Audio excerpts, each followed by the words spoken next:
Y hay gozo en la casa del Señor, lo escuchamos en las alabanzas, le hemos dicho al Señor que lo necesitamos, y ahorita venimos a buscar del Señor, encomendarnos a su palabra, a su dirección, a su instrucción en esta mañana. Y estamos en el Evangelio según Mateo, capítulo 13, en esta mañana.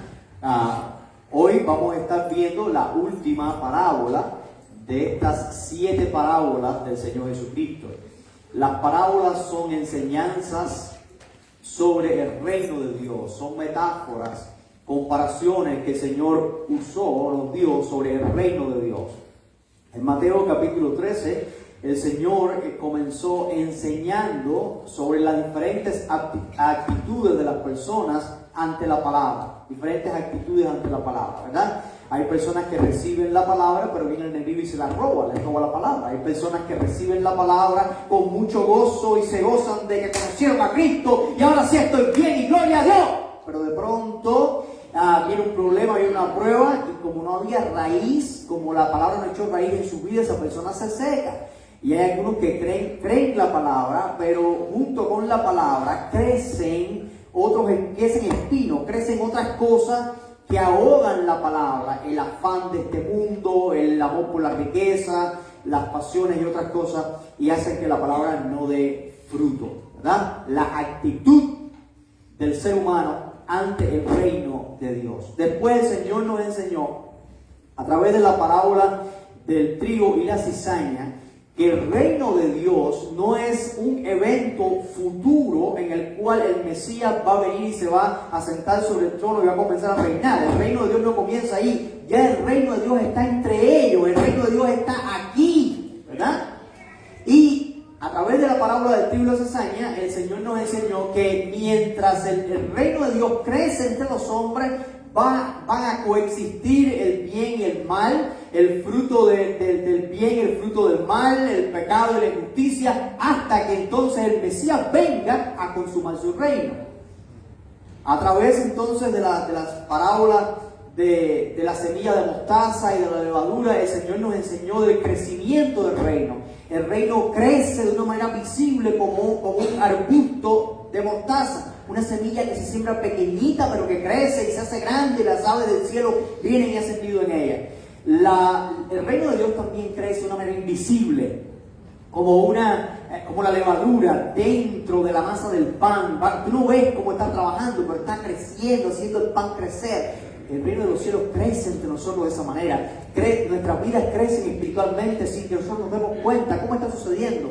Está creciendo de esa manera. El Señor también nos dio, a través de la parábola del tesoro escondido y de la perla de gran precio, que el mensaje de Dios y el reino de Dios es algo que vale la pena dejar todo para ganarlo.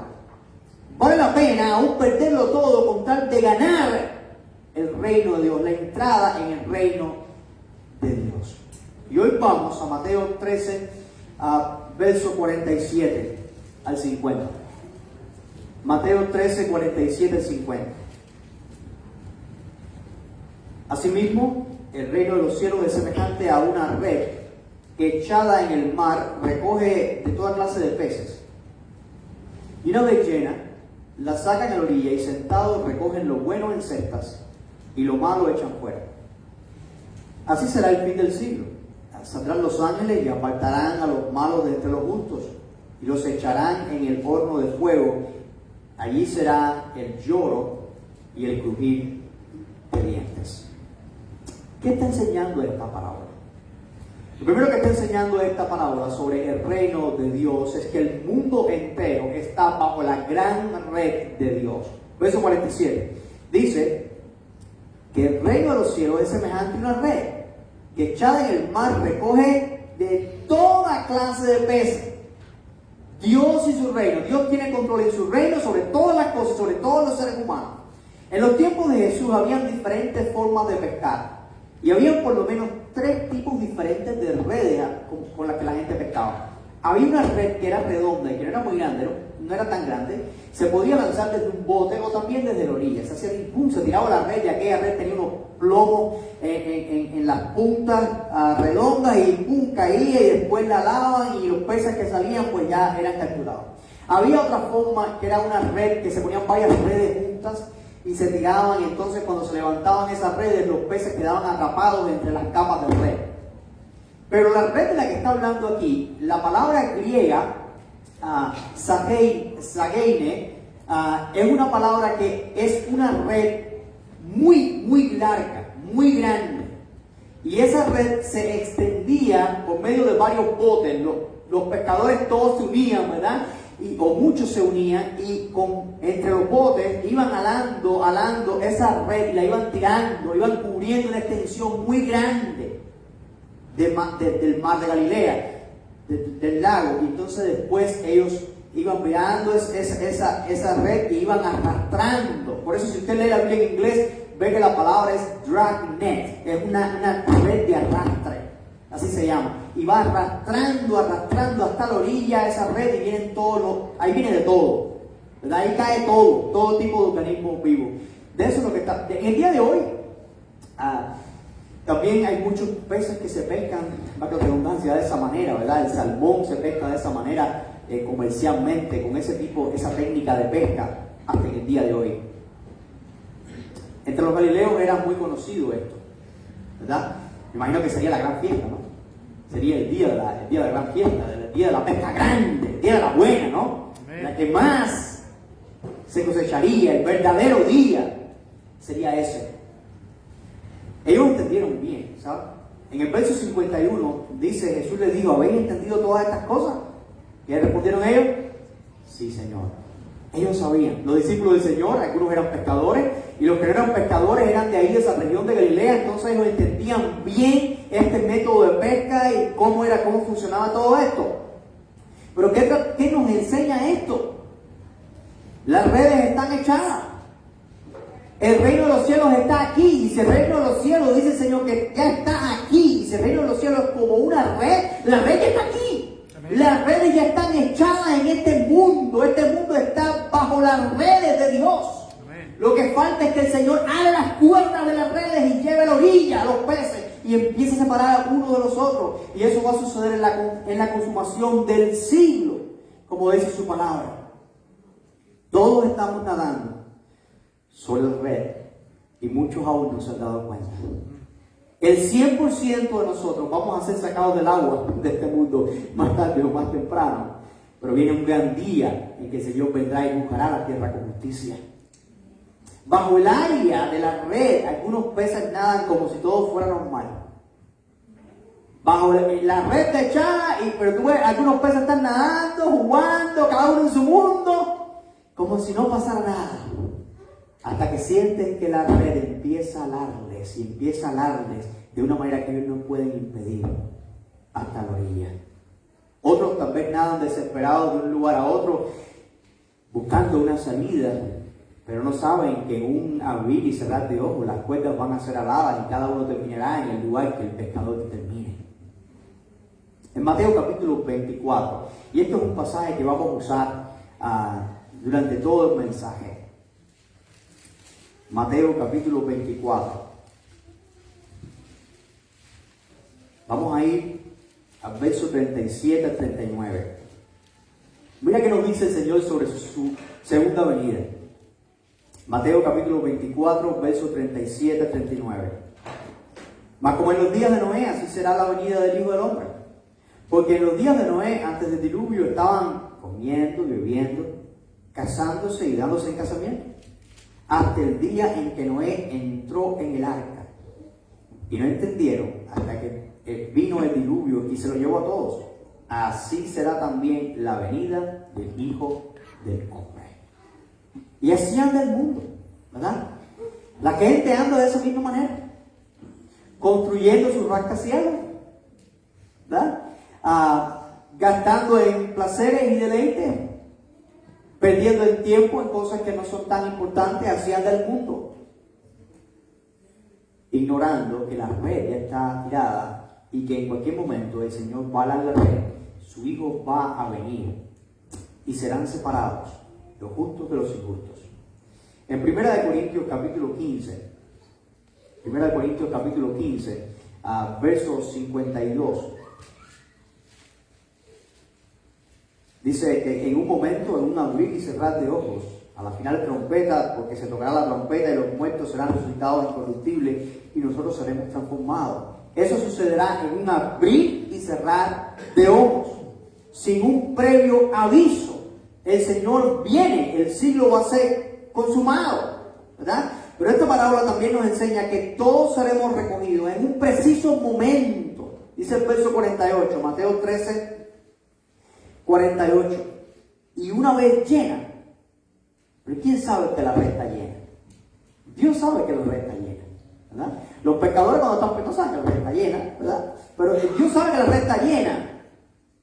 ¿Cuándo, Señor? ¿Cuándo será esto? Volvemos a nuestro texto de Mateo 24, en el verso 36. ¿Cuándo vendrá el Señor? Pero del día y la hora nadie sabe, ni aun los ángeles de los cielos, sino solo mi Padre. Solo Dios sabe cuándo las redes van a ser aladas. La orden viene de Él. Si vamos al verso en Mateo 24, verso 42 al 44. Dice, velad pues, porque no sabéis a qué hora ha de venir vuestro Señor. Pero sabed esto, que si el padre de familia supiese a la hora a qué hora el ladrón habría de venir, velaría y no dejaría mirar su casa. Por lo tanto, también vosotros estad preparados, porque el Hijo del Hombre vendrá a la hora que no pensáis. El Hijo del Hombre va a venir a la hora que tú no piensas y hay que estar preparado, hay que estar listo, porque llega en cualquier momento la red va a ser alada. Dios va a alar esta gran red y todo lo que esté en su camino va a llegar a la orilla. Esta parábola es un complemento de la parábola del trigo y la cizaña. Si te das cuenta, hay algunas parábolas que son complementarias, ¿verdad? Por ejemplo, la parábola de la semilla de mostaza y de levadura son complementarias. Las dos nos están hablando de crecimiento del reino. La parábola de la perla de gran valor, la perla preciosa y el tesoro escondido nos están hablando del valor del reino. Pero el trigo y la cizaña y esta parábola de la red, ambas nos están hablando de que la consumación del reino viene, de que viene un juicio, de que viene una separación de justos de injustos, de que hay un juicio por el pecado del mundo. Dios es el rey de todo el mundo y el bien y el mal van a convivir hasta que el Señor haga la cuenta, ¿verdad? El reino de los cielos y el reino de las tinieblas coexisten en este mundo. Aún dentro de la iglesia hay personas que son creyentes y personas que no son creyentes, ¿no? Pero el Señor un día va a alar la red y entonces va a hacer esa separación. También en la parábola de la red del reino de los cielos es como una red gigante que cubre una gran área. No una red pequeña. La red es echada y cuando la red coexisten toda clase de peces, de organismos. En la venida del Señor, cuando la red sea levantada, serán los ángeles quienes harán esta separación. La separación es entre quienes, dice el pasaje. Vamos a Mateo 13. Mateo capítulo 13.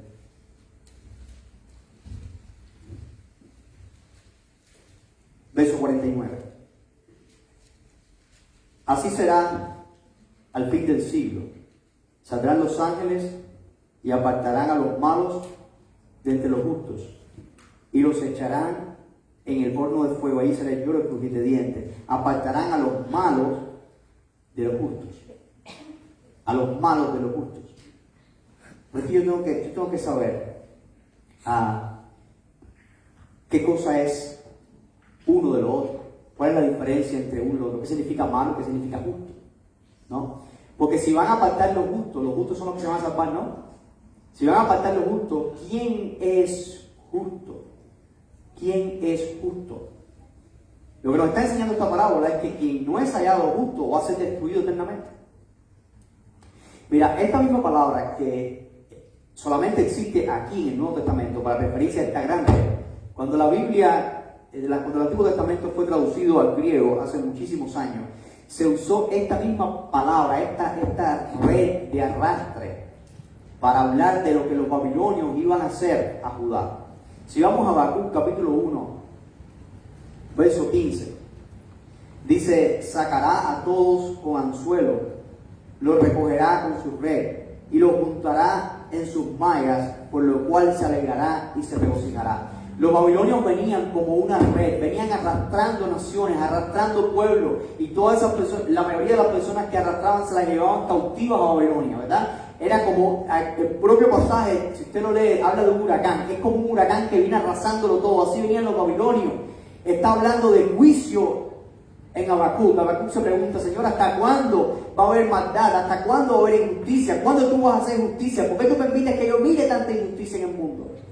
Y la respuesta de Dios es, no te preocupes, yo voy a enviar los caldeos, yo voy a enviar los babilonios, los caldeos van a venir como una red arrastrando. Y esa palabra se usa allí para hablar de esa red de los caldeos. Y ahora en el fin de los tiempos Dios está hablando, el Señor está diciendo, viene también una red. Sí, tú puedes decir, hay mucha maldad en el mundo, hay mucha injusticia en el mundo. Sí, pero recuerda, Dios va a traer, estamos bajo la red de Dios. Y un día Dios va a levantar la red y nos va a separar.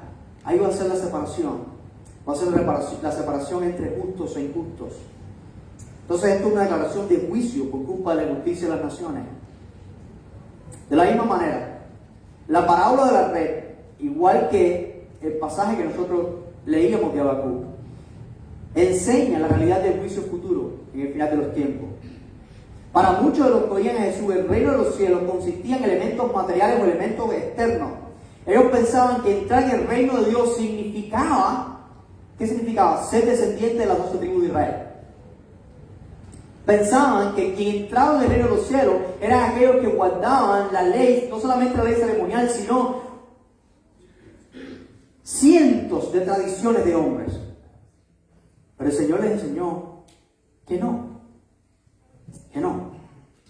Los justos y los malos no es algo que los seres humanos podamos discernir totalmente, porque solo Dios conoce el corazón.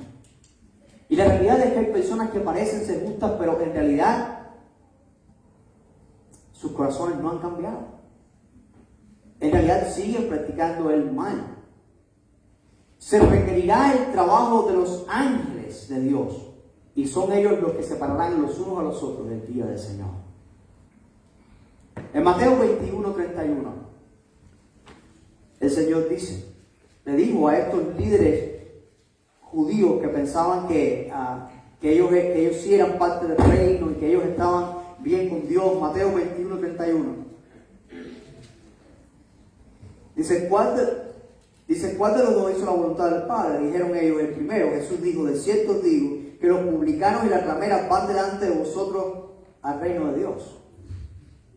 Entonces, ¿cómo es eso? Los publicanos y las rameras están entrando en el reino de Dios, y aquellos que son religiosos, los que somos religiosos y los que hacemos todas estas ceremonias judías y los que guardamos todas las tradiciones, no entramos en el reino de Dios. Entonces, ¿quién es justo y quién no es justo?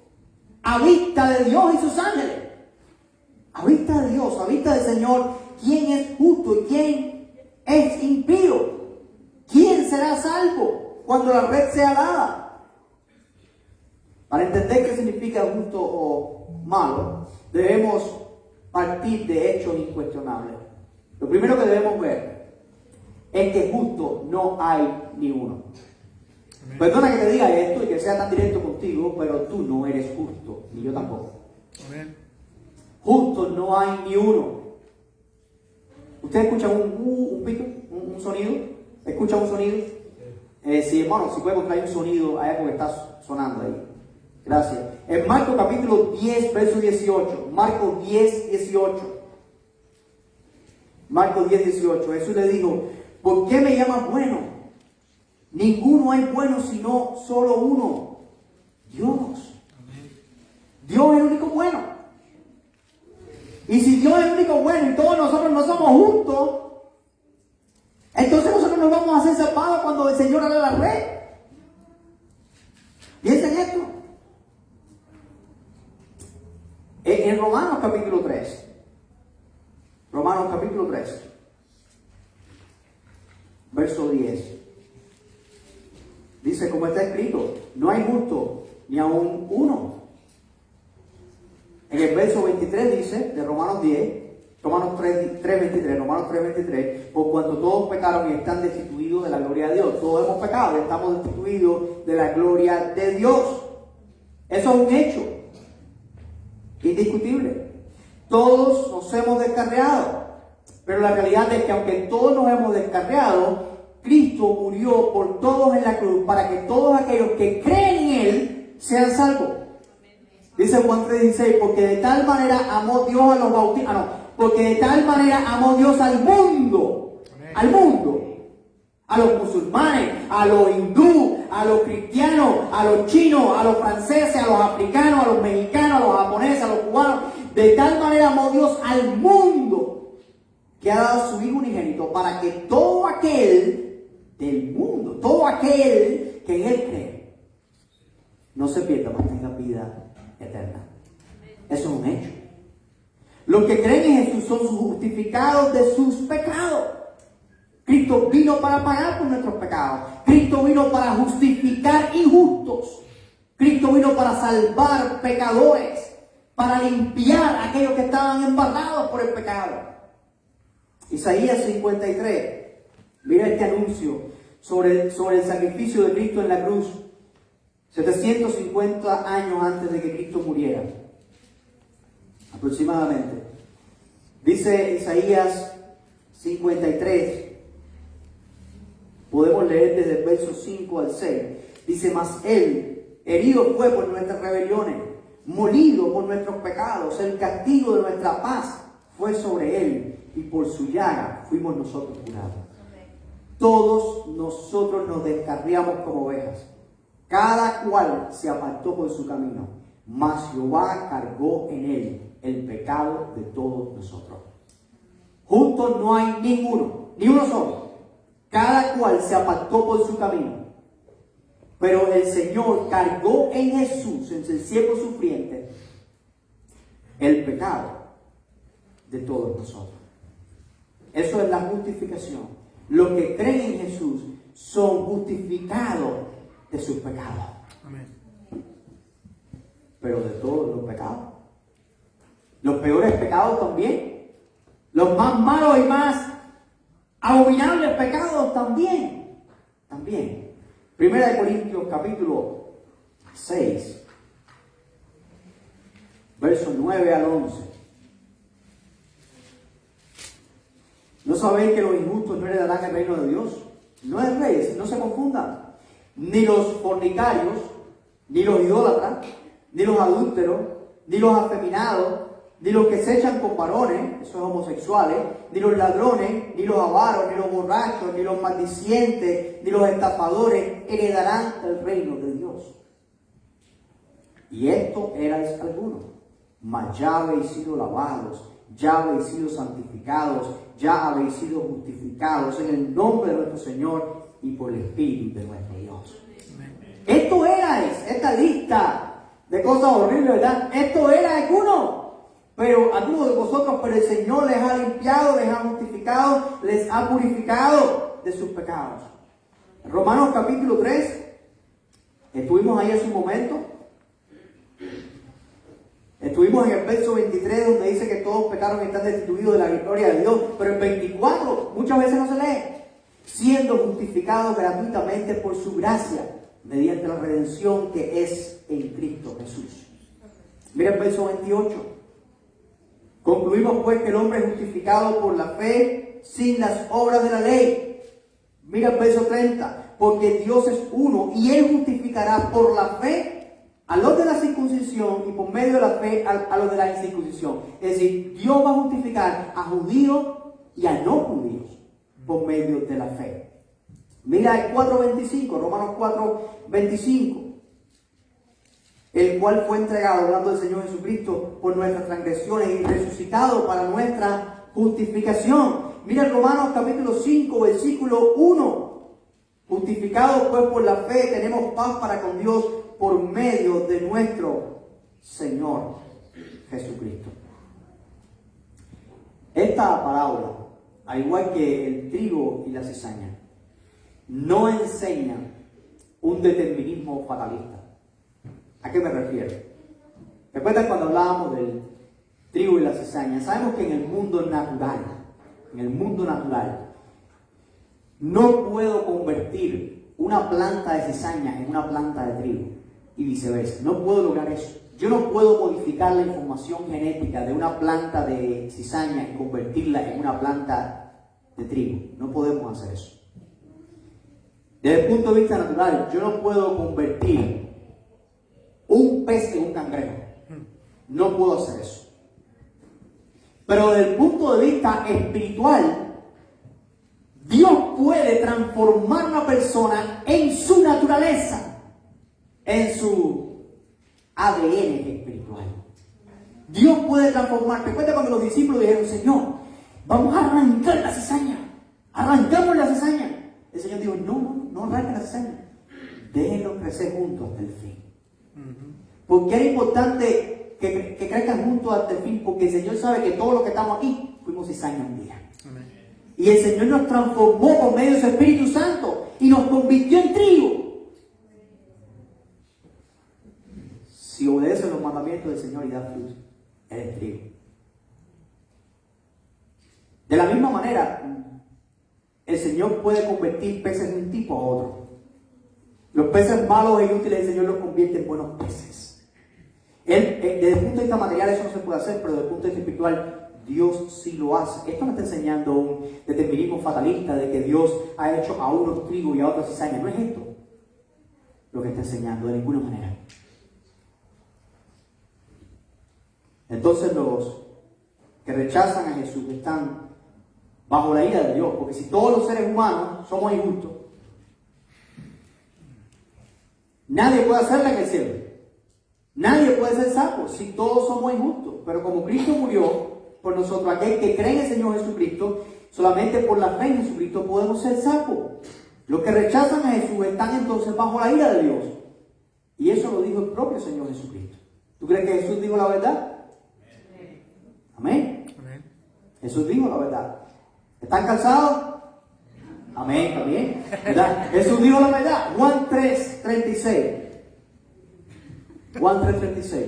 El que cree en el Hijo tiene que vida eterna, pero el que rehúsa creer en el Hijo no verá la vida, sino que la ira de Dios está sobre él. Entonces, aquel que recibe al Hijo tiene vida eterna. Aquel que recibe al Hijo, el Hijo envía el Espíritu Santo de Dios a su corazón y transforma su vida y cambia su naturaleza. El que rechaza al Hijo no es transformado a la naturaleza de Cristo. No nace de nuevo y por lo tanto será desechado. Entonces los justos que entran en el reino de los cielos no son los que se creen buenos, ni son los que se comparan con otros para sentirse seguros. ¿Cuántos de ustedes han conocido personas que dicen, yo voy al cielo porque yo soy bueno? Yo nunca he matado. Eso no hay. ¿Sabes? Es una gran mentira. La gente no va al cielo por ser bueno, porque bueno no hay ni uno. Yo me pongo una camisa y me puse una camisa blanca, limpiecita. Una manchita, así, ya hace esa camisa sucia. Delante de la justicia de Dios, una manchita así, ya hace la camisa sucia. Y nosotros podemos hacer muchas buenas obras y podemos hablar muy bien y ser personas muy moralmente correctas. Pero no habrá algunas manchitas en tu vida. ¿No habrá dicho una mentirita por ahí? ¿No habrás pensado mal de alguna persona? ¿No habrás sentido envidia de alguna persona? ¿No has tenido celo de una persona? ¿No has tenido orgullo en algún momento? Pero todos los que tenemos aquí estamos con la camisa manchada. Más manchada o menos manchada, todos estamos bajo la misma categoría. Injustos. Impíos. Pero Cristo murió por nosotros. Y hemos creído.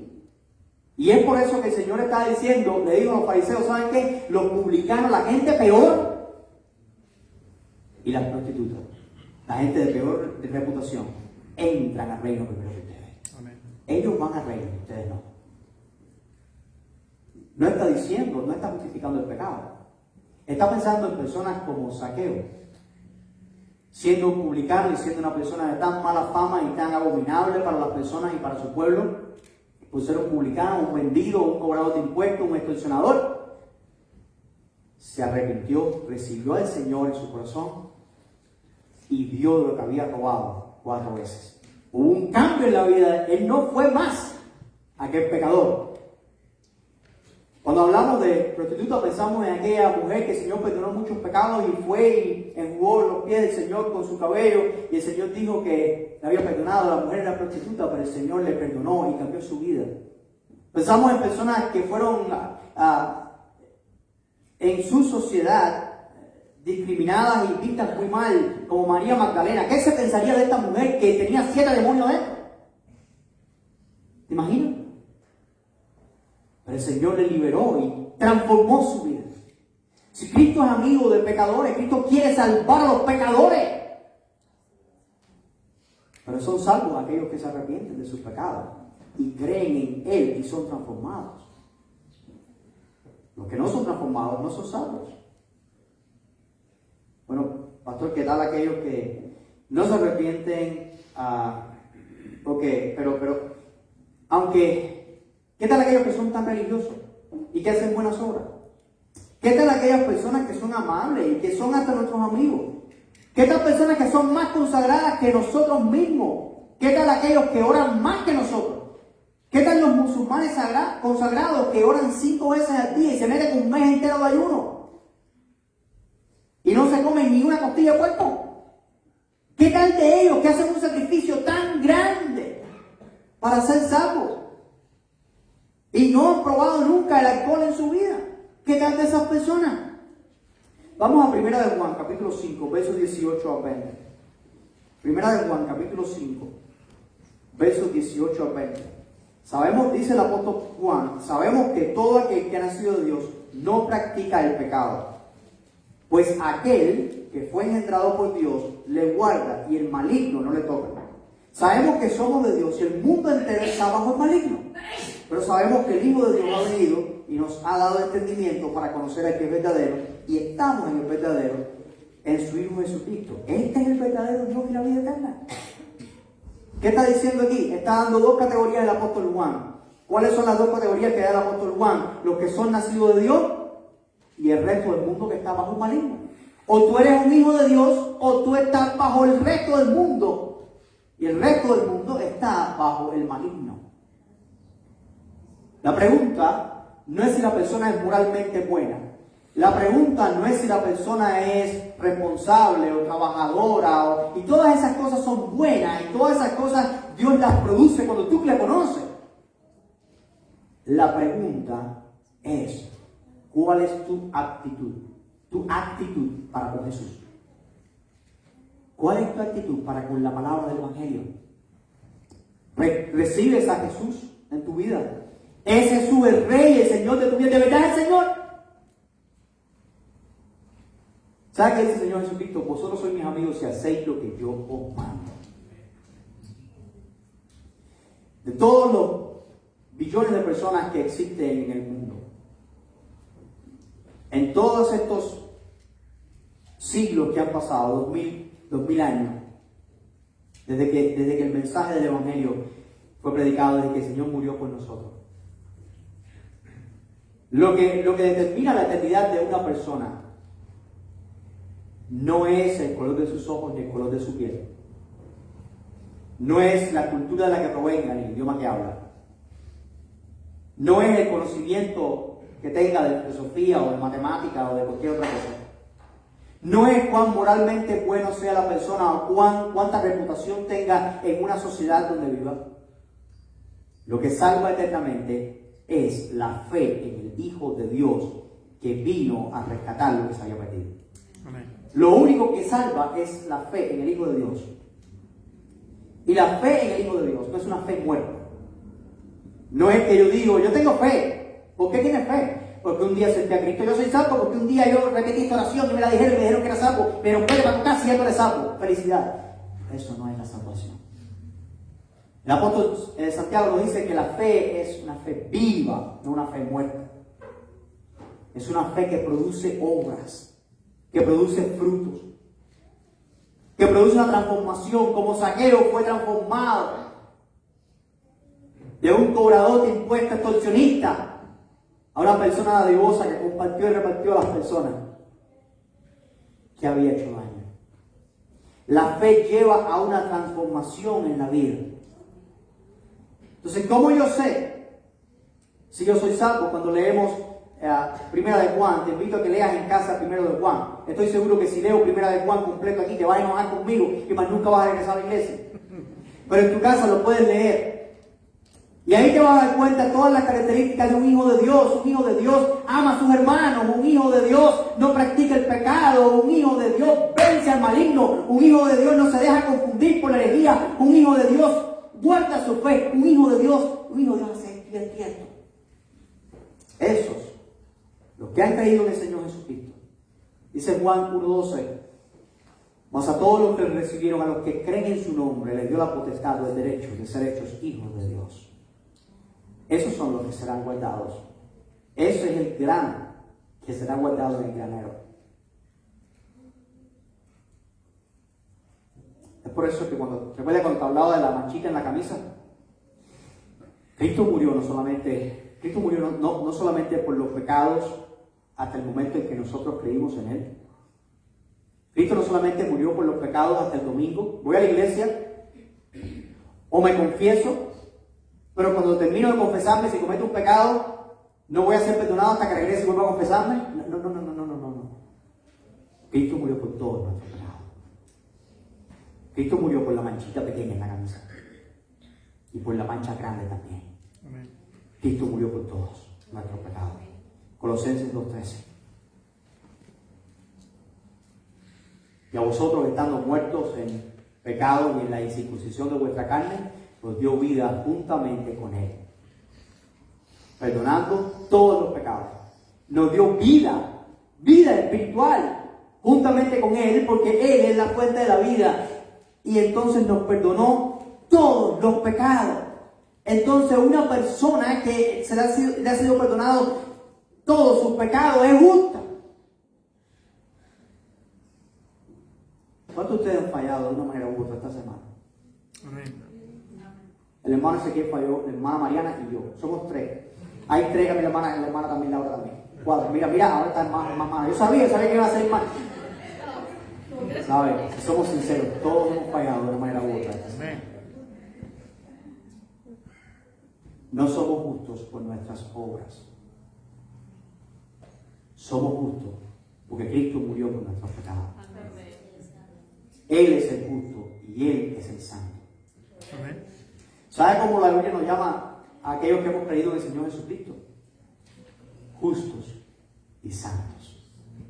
Justos y santos. Los justos y los santos, cuando tú lees la palabra de Dios, no son solamente aquellos profetas de antaño o los primeros líderes de la iglesia. Justos y santos son todos los que han creído en el Señor Jesucristo, porque han sido justificados, hechos justos, y han sido santificados, han sido hechos santos por la fe en Jesucristo. Claro, eso no significa que vamos a vivir vidas como quieran, sino que eso exige de nosotros que vivamos vidas justas y santas, porque si Cristo nos ha perdonado, no es para que vivamos en el pecado otra vez, sino para demostrar en nuestras vidas un testimonio de que Cristo nos ha cambiado. Una persona que no deposita su esperanza en Cristo y que no confía en Cristo va a sufrir la condenación eterna cuando la red sea dada. Para una persona que rechaza al Hijo de Dios no queda otra cosa que el castigo eterno. Este pasaje habla del infierno. En Mateo capítulo 13, verso 50 dice: y los echarán, hablando de los malos, y los echarán en el horno de fuego. Ahí será el lloro y el crujir de dientes. El lloro y el crujir de dientes. El infierno es un lugar real. La tierra donde ponemos nuestros pies y donde caminamos es un lugar real. El cielo es un lugar real. Cristo dijo: voy a preparar un lugar para vosotros. Y el infierno es un lugar igualmente real, donde van las almas de las personas que rechazan a Jesús. Hay un infierno, hay un abismo sin fondo, hay un lugar de llama y de condenación, y es un lugar de sufrimiento eterno. Muchos dicen que Jesús no habló del infierno. ¿Y de qué está hablando aquí? Si vamos a Mateo capítulo 5.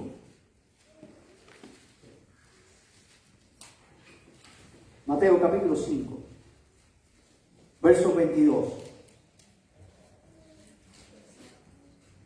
Pero yo os digo que cualquiera que se enoje contra su hermano será culpable de juicio, y cualquiera que diga necio a su hermano será culpable ante el concilio, y cualquiera que diga fatuo quedará expuesto al infierno de fuego. Oye, la cosa es grave.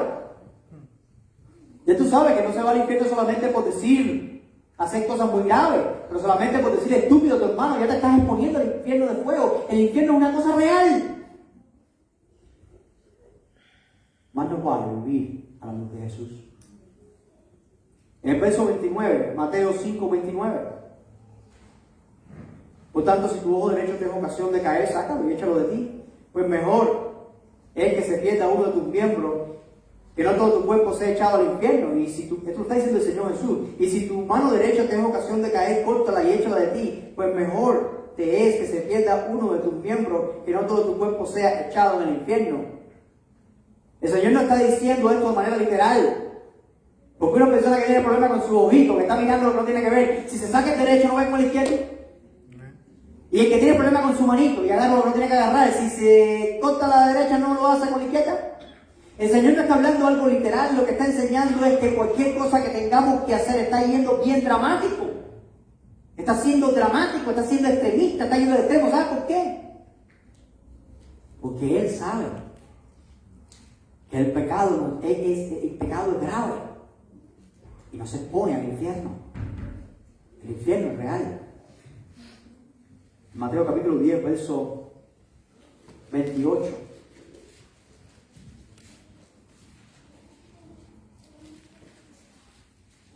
No temáis a los que matan el cuerpo, mas el alma no puede matar. Temed más bien a aquel que puede destruir el alma y el cuerpo en el infierno. Y esto es un poquito más profundo, porque yo les había dicho que al infierno van las almas de los hombres, pero el Señor está hablando ahora de cuerpo.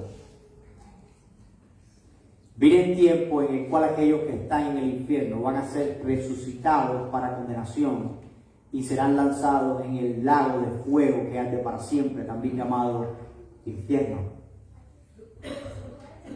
El cielo es un lugar al cual vamos a ir aquellos que creemos en el Señor Jesucristo y hemos entregado en nuestra vida al Señor Jesucristo. Pero el infierno es el lugar a donde van a ir todos aquellos que no han entregado su vida al Señor Jesucristo. No hay un plan B, no hay un plan C, no hay un punto intermedio. No hay un limbo de los ateos, donde van a ir los ateos, ni hay una ciudad de los agnósticos, donde los agnósticos van a ir cuando se mueran. No va a pasar nada de eso. O tú vas al cielo en la presencia de Dios, o tú vas al infierno. Hay uno de los dos. Alguien ha dicho que el Señor Jesús habló más en la Escritura sobre el infierno que del cielo mismo. Y nuestra predicación debiera también reflejar un poquitico más de esa verdad. Porque solamente entendiendo los horrores del infierno es que podemos ser agradecidos de la salvación que Dios nos ha dado. Cuando una persona parte de este mundo sin reconciliarse con Dios por medio de Jesucristo, le esperan las llamas del infierno. Ahora yo sé que en el mundo tú te vas a encontrar que el infierno lo tiran como chiste. La gente se ríe con el infierno. Hay personas que aún dicen yo quiero ir al infierno. Hay personas que dicen eso. O en el infierno voy a hacer no sé qué. Yo quiero. No va a ser así. No es una leyenda. Es un lugar horrible, es un lugar de oscuridad, pero es un lugar de llama, es un lugar de tormento continuo. La Biblia dice donde el gusano nunca muere, quiere decir donde la corrupción, el dolor, el sufrimiento es continuo y no cesa.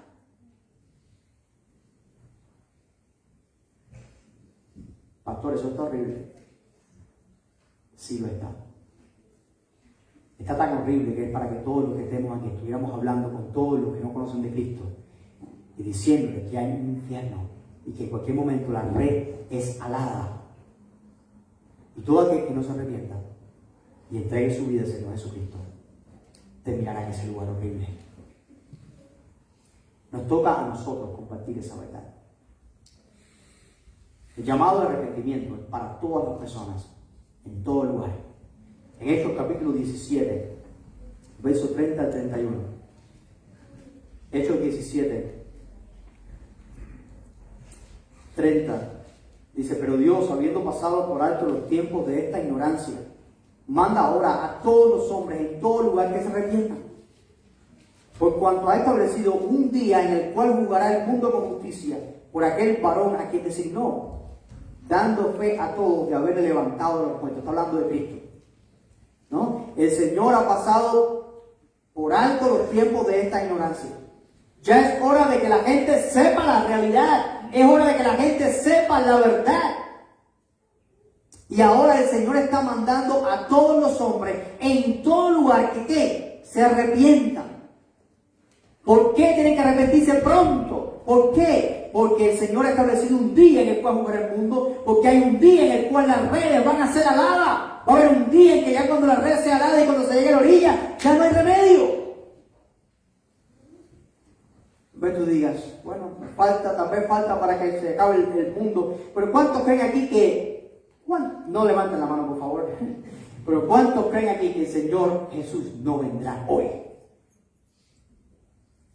¿Verdad que muchos de ustedes creyeron que no venía hoy? Esa es la condición necesaria para que Él venga. Él va a venir cuando la gente no piense que Él viene. El Señor va a venir. Pero ¿sabes qué? No solamente es que el Señor venga o no venga. ¿Qué tal si nosotros vamos primero?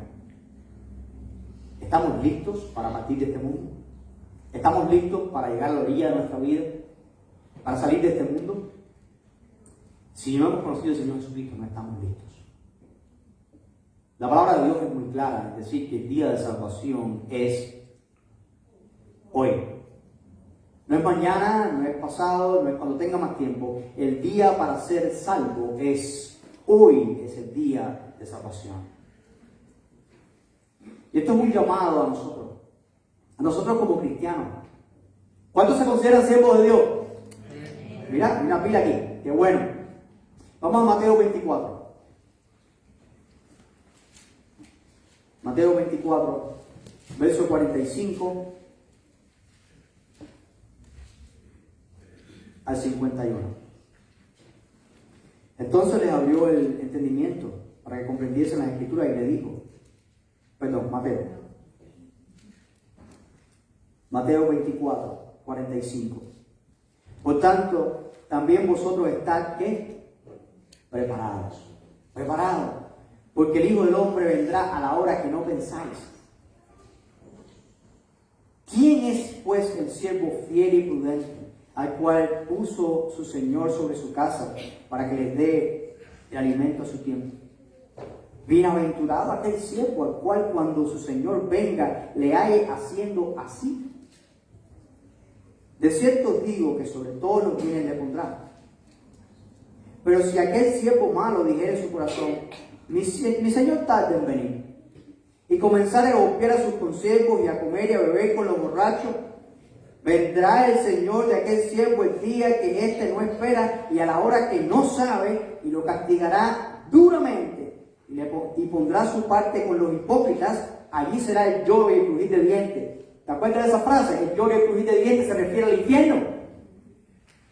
Lo que está diciendo este pasaje es que si nosotros somos siervos de Dios, somos hijos de Dios, tenemos una responsabilidad, tenemos que vivir vidas de santidad, vidas para la gloria de Dios, vidas que reflejen el carácter de Cristo, vidas de justicia, vidas que muestren que Cristo vive en nosotros, y tenemos una responsabilidad, comunicar con otras personas que Cristo murió por nosotros. Algo tienes que hacer.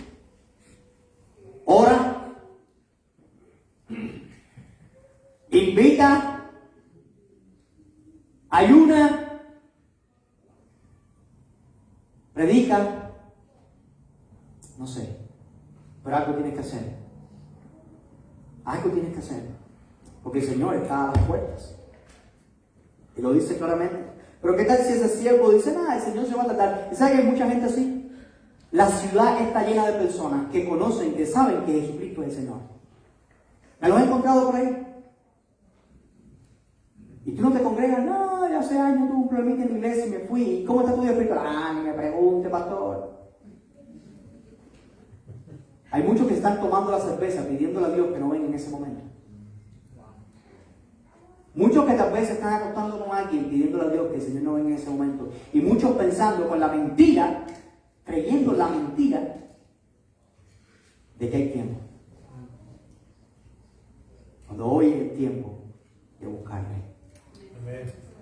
El Señor quiere siervos que sirvan a Dios y que estén listos y preparados, esperando cuando el Señor regrese. O cuando el Señor les llame a su presencia. Cualquiera de las dos. Es por eso que en Mateo 13, ya con esto voy a terminar. En Mateo 13, 51 al 52, el Señor dice esto: ¿habéis entendido todas estas cosas? Ellos respondieron: sí, Señor. Él les dijo: por eso todo escriba docto en el reino de los cielos es semejante a un padre de familia que saca de su tesoro cosas nuevas y cosas viejas. ¿Por qué está diciendo esto? Tenemos la responsabilidad de decirles a otros de este tesoro, de esta verdad. El Señor primero le pregunta si había entendido todas las cosas. Y el que entiende es el que recibe la palabra. Recuerda, el que entiende da fruto en la parábola del sembrador. El que entiende, ¿verdad?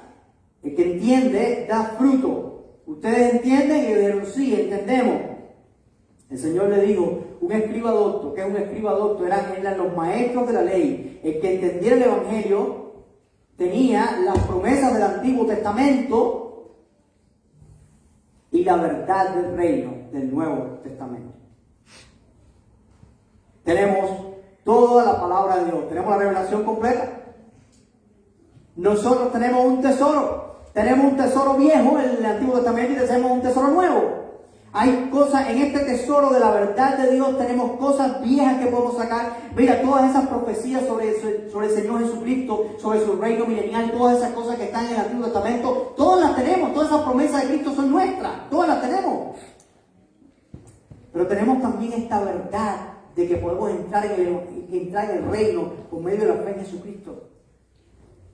Y así era como el Señor predicaba. Recuerda cuando el Señor resucitó, que se apareció a estos discípulos en el camino a Emaús, ¿cómo le predicó? Y enseñándole todo lo que las Escrituras decían de él, en Lucas 24, 27. En Hechos 17, verso 1 al 3, nos habla de cómo el apóstol Pablo predicó en Tesalónica y predicaba a los judíos, enseñando cómo el Antiguo Testamento hablaba sobre el Señor Jesucristo. Tenemos la enseñanza profética del Antiguo Testamento y tenemos la verdad del Nuevo Testamento. Sin la revelación del Antiguo Testamento no entenderemos el plan de redención completo, y sin la verdad del Nuevo Testamento no podremos ser salvos. Tenemos todo lo que necesitamos. ¿Verdad que todas sus Biblias tienen Antiguo y Nuevo Testamento? Todo. Porque es todo lo que tú necesitas para dar a conocer esta verdad. Quien entiende el Evangelio es llamado a dar a conocer esta verdad. Se requiere de un esfuerzo conjunto. Esto no es una red pequeña que se tiraba y que agarra parte del pececito para ir a almorzar. Esta era una red inmensa que requería que muchos pescadores y muchos botes salieran a la gran extensión. Se requiere también en el día de hoy que un esfuerzo conjunto todos nos extendamos de una manera u otra. Creo que algunos de ustedes van a ser llamados a ir a algún lugar. Algunos de nosotros vamos a ser llamados a ir a algún lugar. A otro lugar. Que no es donde vamos a ir. Y Dios quiere que en ese otro lugar tú prediques la verdad del reino. Prediques la verdad del Señor. Yo no sé a dónde Dios te va a llamar. A otros nos va a tocar orar por los que van a ir. Tenemos que hacerlo bien, para que el Señor abra los corazones, para que el Señor reprenda al enemigo, para que el Señor haga una obra poderosa en aquellos que envían. Otros van a tener que dar para apoyar a aquellos que fueron. Pero todos tenemos que trabajar juntos para que el Evangelio llegue hasta lo último de la tierra. Oremos.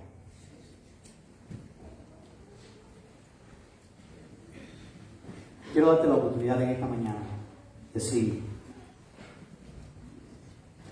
si aún tú no has recibido al Señor Jesús en tu corazón, en tu vida, tú puedes recibirle en esta mañana. Tú puedes decirle: Señor Jesús, te pido que perdones mis pecados.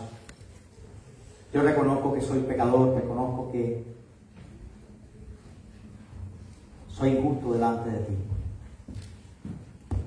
Tal vez tú has tratado de ser moralmente justo y piensas que te has podido ganar el cielo mismo por medio de tus buenas obras, por tu vida moral, por tratado de hacerlo mejor, pero te das cuenta que hay una ley en ti, como dijo el apóstol Pablo, cuando tú quieres hacer lo bueno, las cosas no salen bien. Tú te has querido hacer las cosas a tu manera y lo que has cosechado es un caos, porque el Dios de orden no está en tu vida. Con esto nos identificamos todos los seres humanos. Cuando tratamos de hacer las cosas a nuestra manera, con nuestra fuerza, con nuestra sabiduría, cuando en nuestro hogar quien reina no es el Señor Jesucristo, se forma un caos. Pero hoy puedes invitar al Señor y decirle: Señor, te pido que vengas a mi corazón y vengas a mi vida y perdones mis pecados. Te pido que me transformes, que cambies mi vida. Señor, te pido que transformes mi familia, que cambies mi familia.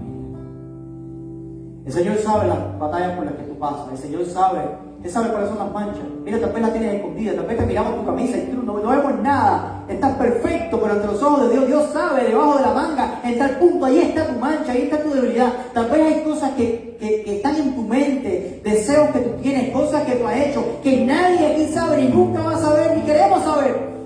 Pero Dios las tiene que saber y tienes que pedirle perdón a Dios y tienes que pedirle a Dios que cambie y transforme tu corazón y transforme tu vida y te haga una nueva criatura. Habla, díselo al Señor hoy, dile: Señor, perdóname, entrego mi vida. Señor, va a orar.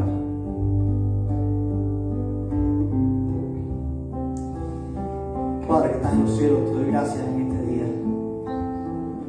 Gracias porque tú nos has dado tu verdad y has enviado a tu Hijo a morir por nosotros para darnos vida en abundancia.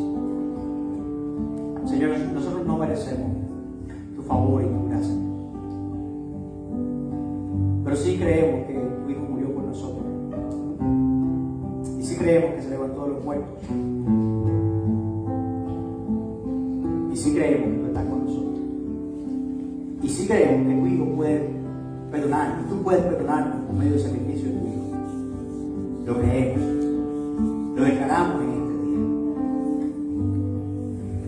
Señor, tenemos una responsabilidad como siervos tuyos, todos los que hemos creído en ti, de estar preparados, de estar listos para cuando las redes sean aladas. Ayúdanos a estar listos, preparados, dispuestos. Háganos, Señor, preparados para poder ir contigo. Te pedimos que tú nos uses para atraer a todos aquellos que andan sin sentido, sin rumbo, sin dirección, confundidos, para que conozcan tu verdad y sus vidas sean transformadas y tú bendigas sus vidas, librándoles de la condenación, librándoles del pecado, librándoles del infierno y transformando su presente, perdonando su pecado y dándole un futuro de gloria. Padre, que esta palabra se quede en nuestras mentes y en nuestros corazones. En el nombre de Cristo Jesús. Amén. Dios le bendiga.